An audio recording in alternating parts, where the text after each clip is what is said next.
Alright, when I made my video last night, first off, thank you for all that watched. That was my first reaction. It's Magister Wilbur here. Welcome back to the channel. I was thinking, I probably wouldn't post another video anytime soon, especially about the Nintendo Direct. I think I showed what I actually really cared about. And that's no insult to anybody. I know there's a bunch of Pikmin fans out there. That's great. I have a bunch of students who used to love Pikmin. It's just not for me. It does look beautiful, though. It does really look beautiful. I'm really stoked about, clearly the Game Boy stuff. And I was debating about getting the expansion pack just for the Game Boy Advance games, but then I realized I have a Game Boy Advance. I have a Game Boy Advance SP. I pretty much got the games that I enjoy there, so I might wait for that one because, you know what? Hey, I can test out some new games, and you're going to see a video about how I feel about subscription services a little bit later. I kind of been putting that off. So the big story out of it is Zelda, Tears of the Kingdom, and its $70 price. And I took a step back before, because I saw the price last night for the pre-order. For the digital copy, I saw the price. I was like, wow, $70. We're finally at the $70 mark for a Nintendo game. And so I didn't want to respond right away. I wanted to, think about, see what some other people said, and then finally give my opinion on the situation. And first off, I already know that Xbox and PlayStation have $70 games. Yes, that is a fact. That Nintendo is not breaking ground here. But when it comes to the Xbox and PlayStation, their consoles are 2 years old. They're next gen. The Switch is last generation. So you really wouldn't expect to see a price hike in their games. You would think it would just stay standard and wait for the next generation, see how PlayStation and Xbox feel out the $70 market. And I'm shocked that they're going on with this. I think they would want to put hold back on the $70 game just for that next generation. That way they can keep consistency.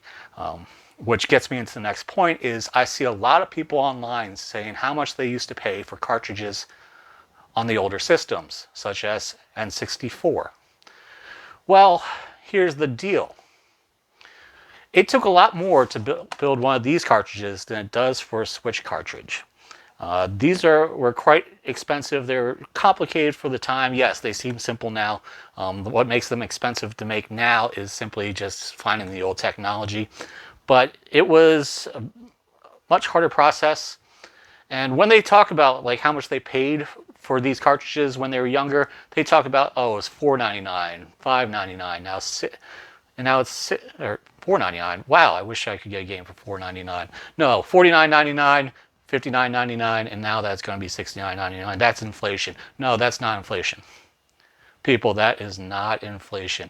Frankly, games have not stuck with inflation. If you look at a $49.99 game, if you account for inflation today, that's about $100. And that's just a ballpark. I'm sure you can put the inflation calculator on and tell me if I'm wrong, but that would be inflation. So with that, people would be like, well, then you would expect that these games should be more expensive. And I'm going to take away from the game aspect here because I know about development.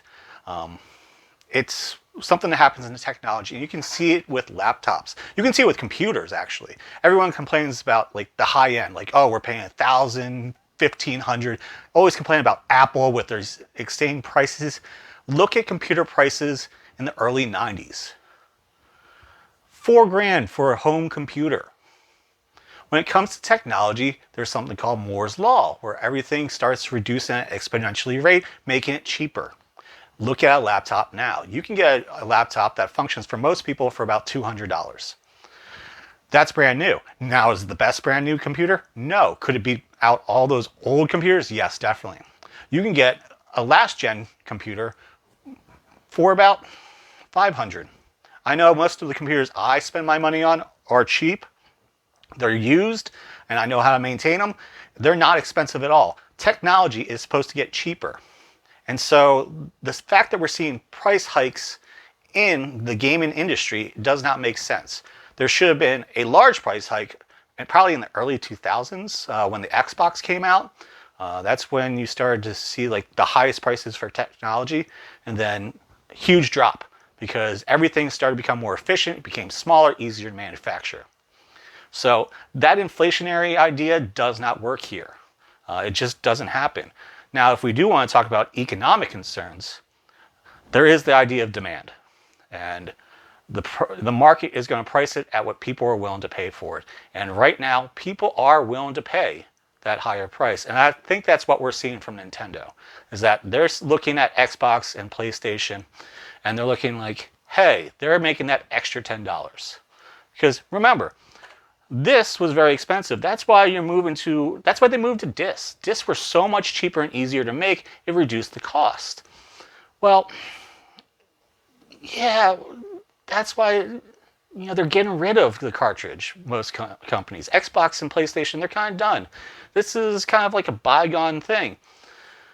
So this is Nintendo just trying to get that extra dollar, like that water from the stone, from the customers. And my problem with it is prices for games should actually be getting cheaper. As we're moving into the more digital age, you should actually be seeing a reduction in price because they do not have to make physical goods. And it's not just a cartridge. It's not just, got it right here. My little case. Like, this does not take up much storage if you take away the box. But when it comes to a physical copy, you have to make the physical copy. You have to design the physical copy. You got to store the physical copy. You got to mail. Come on. Mail the physical copy. Those are all costs that are added on. That's why I was very hopeful about digital games, not realizing what all these companies would do, be shutting down servers. But the idea of like not a physical copy means a reduction in cost that only really covers R&D and a little bit of profit. Well, that didn't work out. This has been a very hard transition, and right now, the digital copies, for the most part, are still the same price as the physical copy because they know people will pay that price for that digital copy the same way they would pay for the physical. You're not getting any, to me, you're not really getting truly a benefit because of what we've seen with the eShop and the servers. If it was something that you could always own, always have, and the file couldn't get corrupted, you could always download it, yes. I would pay the extra money for a digital copy if it meant keeping all that stuff saved. But I just don't see that happening. I just don't. And so this is just a trend by Nintendo, realizing they can make more money off their consumers, their fans, because I've already read comments online from different videos, oh, we're still buying the game, no matter what. It's not like there's an economic condition where people are going to boycott the game or just say, we can't afford the game. Like, $70 is a lot of money. I know I'm definitely not going to buy it on release day because, I don't like to buy at that price. I'm one of the consumers who can wait. And it's not just because I'm cheap. If I found value, hell, I bought the Pokemon Violet day one because I just found the value. And I'm sure a lot of people will get $70 worth of value from it, a lot of joy. But when you're thinking about, what's in your wallet and if that's really, consideration, well, yeah, $70 is a lot. It's a lot for a lot of people. And right now, the economic condition, there are a lot of things that are inflationary. Food is inflationary. So this is a tough pill to swallow. I would figure Nintendo would have, held off. Would have held off just due to economic conditions and just how it looks. Yes, the other companies are doing it. But the other companies have a vibrant online subscription service that makes it a lot easier for people to play games. So I think this is just going to be a growing trend until finally something gives. And I know there was a little talk in the news today about Xbox Activision and what's going on with there. I see that if UK is right, that it's going to give Xbox an unfair advantage and control over kind of online gaming.